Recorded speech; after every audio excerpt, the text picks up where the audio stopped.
Delhi world public স্কুলের বার্ষিক সাংস্কৃতিক অনুষ্ঠান অনুষ্ঠিত হয়। শুক্রবার সন্ধ্যায় রবীন্দ্র ভবনের ১ নম্বর প্রেক্ষাগৃহে এই অনুষ্ঠানে উপস্থিত ছিলেন পশ্চিম জেলার জেলাশাসক ডক্টর বিশাল কুমার সহ পুলিশের ডিআইজি এবং শিক্ষক শিক্ষিকা সহ ছাত্রছাত্রী এবং অভিভাবক অভিভাবিকারা।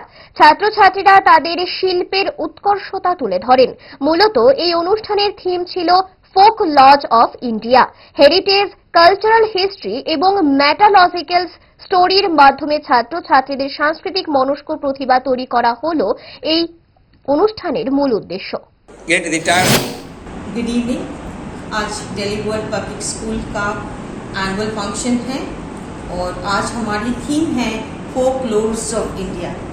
हम हमारा cultural heritage, cultural history and mythological जो भी स्टोरीज हैं हमारी कंट्री की, स्टोरी के माध्यम से बच्चों तक पहुंचाना चाहते हैं और ये दिखाना चाहते हैं इंडिया का कल्चर कितना रिच है और इतनी डाइवर्सिटी में भी वहाँ हमारे में एकता है, यूनिटी है।